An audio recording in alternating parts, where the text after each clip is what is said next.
क्या? कानून ने भी अब कार्रवाई है जो जाति के चश्मे से देखनी शुरू कर दी है। वो सामने देखता है कि जो व्यक्ति इस वक्त आरोपों के घेरे में है वो किस जाति से है।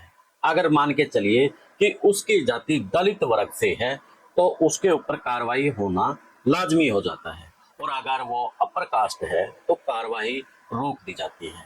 तो लगता है ना कि जो कानून सबके लिए एक नजर से देखने के लिए बनाया गया था, वो कानून अब जातीय चश्मे की नजर से देख रहा है। इनके वो वहां पर धुंधला पड़ जाता है जब उसके सामने प्रकाश होता है, खास तौर पर चौधरी नेता होते हैं।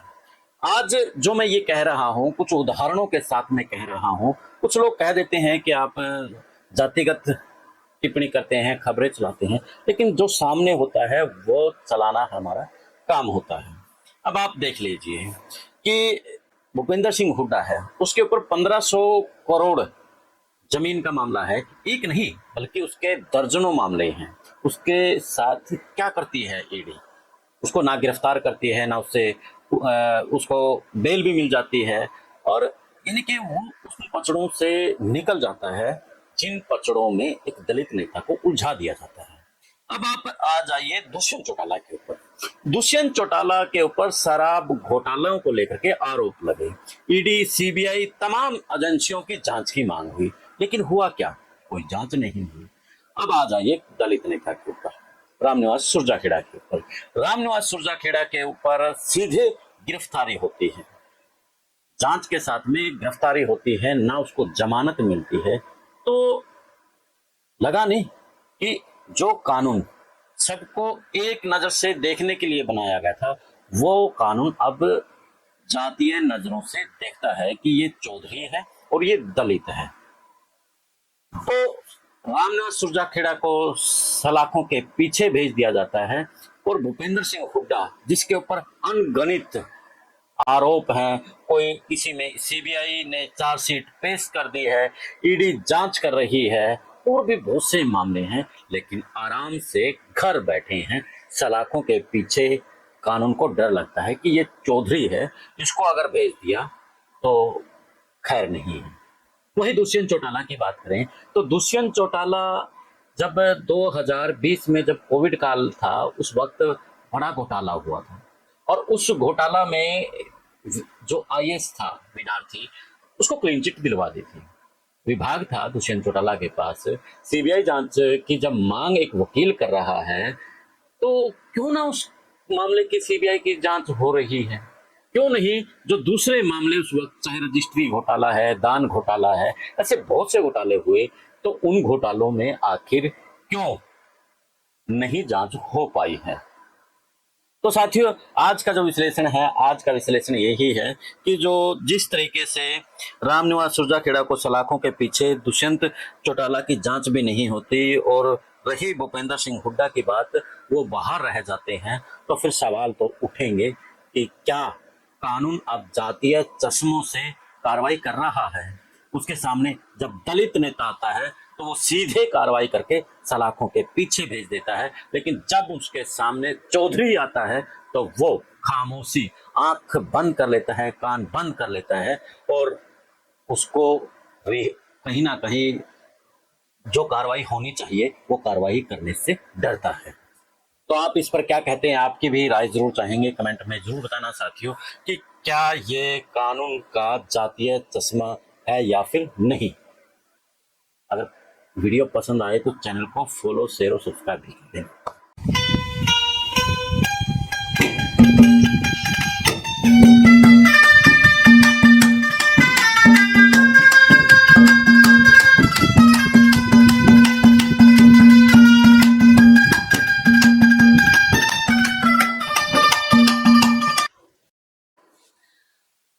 सभी का नमस्कार। आप देखना शुरू कर चुके हैं द इनसाइडर मीडिया, और मैं हूं आपके साथ कुलदीप खंडेलवाल।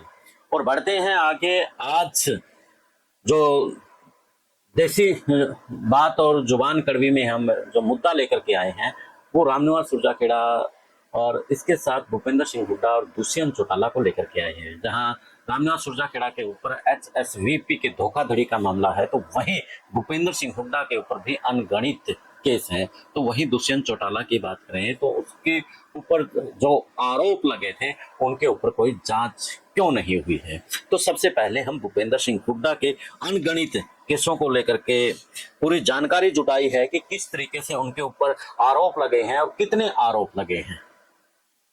आप पूरी एक लंबी लिस्ट है और लंबी लिस्ट के बाद भी उनको सलाखों के पीछे नहीं भेजा गया। अगर नहीं भेजा गया तो क्यों नहीं भेजा गया? क्या इसके लिए जातीय फैक्टर मुख्य तौर पर है या फिर जो सत्ता पक्ष है उसकी इन्वॉल्वमेंट है कि ये अगर इसके ऊपर रहम रहेगा तो कहीं ना कहीं हमारी सत्ता बची रहेगी। तो क्या वो रहम दलित वर्ग पर सत्ता है जो वो क्यों नहीं दिखा रही है? तो तमाम सवालों के साथ मैं पहले भूपेंद्र सिंह हुड्डा के केसों के ऊपर पूरी जानकारी पूरी लिस्ट लेकर के आया हूं कि भूपेंद्र सिंह हुड्डा को आज सलाखों के पीछे होना चाहिए था। उसने जिस तरीके से किसानों की जमीनों का अधिग्रहण किया, उन्होंने जो वन पौधारोपण था उसको किस तरीके से फेक तरीके से वहां से हजारों करोड़ रुपए कमवाए। तो इसी क्रम में बहुत से केस हैं, लेकिन भूपेंद्र सिंह हुड्डा आज भी बाहर हैं। किसी केस में जमानत पर बाहर हैं, किसी की जो जांच है वो कछुआ चाल में चलानी शुरू की हुई है। सबसे पहले भूपेंद्र सिंह हुड्डा का मानेसर गुरुग्राम जमीन घोटाला की बात करेंगे, क्योंकि ये सबसे बड़ा घोटाला है। इसका 1500 करोड़ के आसपास का बताया जा रहा है जो मीडिया की रिपोर्ट्स हैं। सीबीआई ने हुड्डा के साथ में 33 अन्य आरोपियों के खिलाफ चार्जशीट दायर की है। तो उसमें 900 प्लस एकड़ भूमि पर 1500 करोड़ से अधिक किसानों की हानि की आशंका जताई है।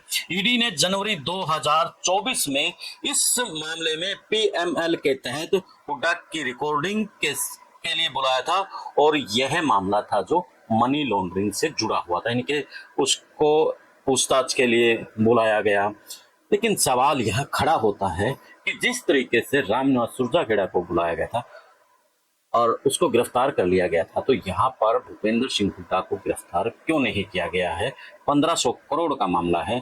तो इससे अगला जो मामला है, सीबीआई की स्पेशल कोर्ट ने अक्टूबर 2018 में एजेंसी को औद्योगिक प्लाट देने के कथित अनियमितताओं को लेकर के हुड्डा के खिलाफ आरोप तय किए गए धारा 420 धोखाधड़ी, 120 साजिश और पीए एक्ट 13(1)(d) है। तो आरोप तय होने के बाद हुड्डा को डिस्चार्ज आवेदन का जो आवेदन था वो भी खारिज कर दिया गया। अन्य जमीन घोटाले में सीबीआई की जांच चल रही है। मामला यही नहीं रुकता है, मामला आगे बढ़ता है। यानी कि जो लिस्ट मैंने बताई है ना, वो बड़ी लंबी लिस्ट है।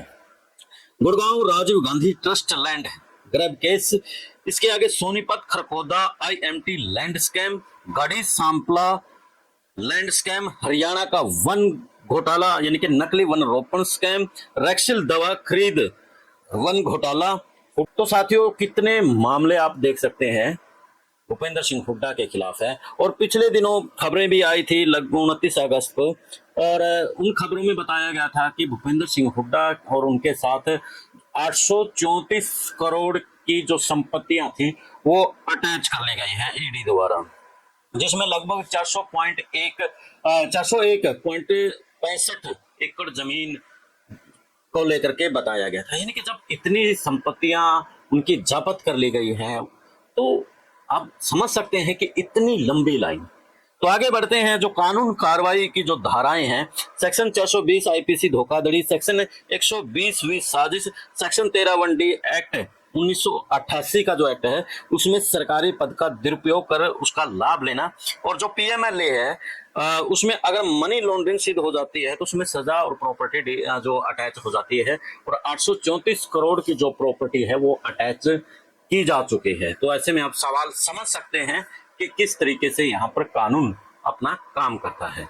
उनका जो स्टेटस है, मैं उनका स्टेटस भी बता देता हूँ साथ के साथ में। जो मानेसर लैंड स्कैम है वो 1500 करोड़ का मामला है और किसानों को नुकसान हुआ था उसमें, और उसका जो 420 120(b) और इसमें चार्जशीट हो चुकी है और ट्रायल रिज्यूम है।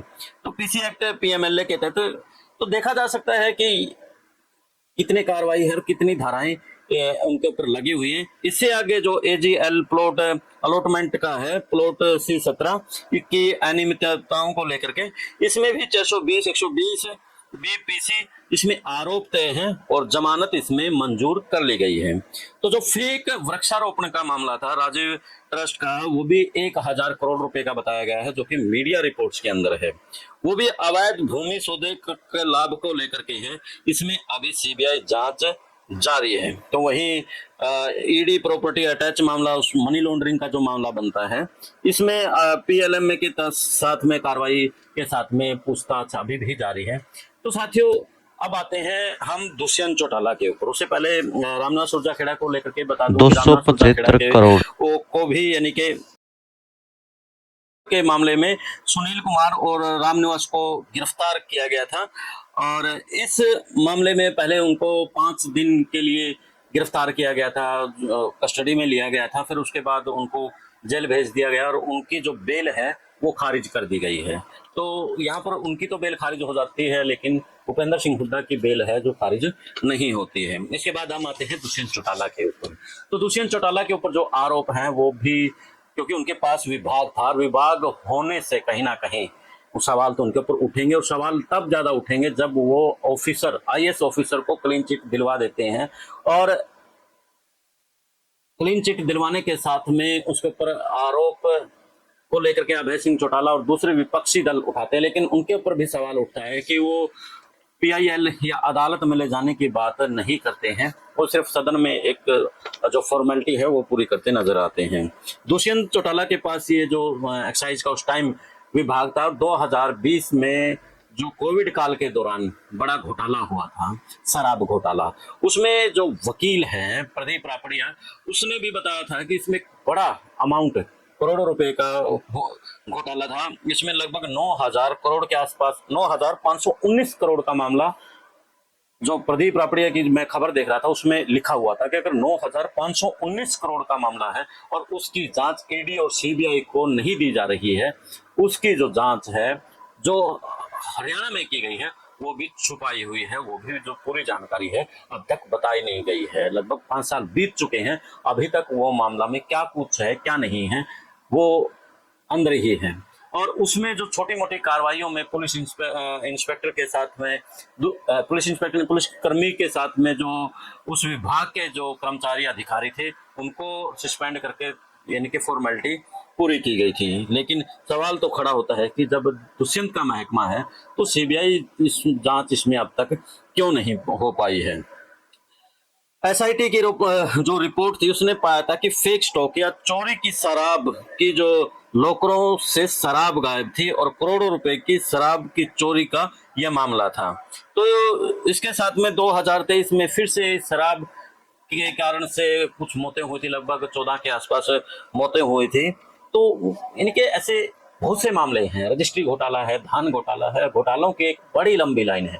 लेकिन सवाल खड़ा होता है कि आखिरकार दुष्यंत चौटाला के खिलाफ जांच जो सरकारें हैं वो क्यों नहीं करवा पा रही है। तब तो चल मानिए कि वो सत्ता में था, उसके बिना उसकी सरकार टूट जाती, लेकिन अब तो सरकार नहीं टूटती है। बेशक से दुष्यंत चौटाला ने इस मामले में नहीं है, उसने कुछ नहीं खाया, लेकिन दूध का दूध और पानी का पानी होना चाहिए, ये हरियाणा की जनता की मांग है। तो लास्ट में यही कहेंगे कि क्या कानून जातीय चश्मे से देख रहा है, जहां भूपेंद्र सिंह हुड्डा है जो बाहर बैठे हैं, 1500 करोड़ से भी ऊपर के घोटालों के आरोप के बावजूद कहीं पर उनकी जांच अभी भी चल रही है, तो वही रामनाथ को 70 करोड़ के मामले में सलाखों के पीछे भेज दिया जाता है, तो वही दुष्यंत चौटाला की जांच भी नहीं होती है। तो क्या ये सब जातीय चश्मे से हो रहा है कि एक दलित नेता को सलाखों के पीछे और चौधरी नेताओं को सलाखों से बाहर रखा जा रहा है?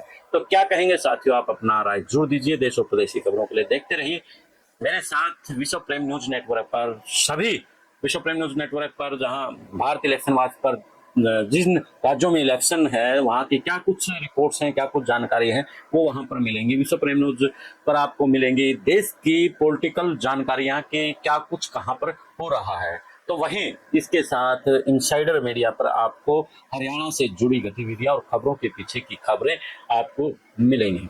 दे इजाजत, मिलते हैं एक नए मुद्दे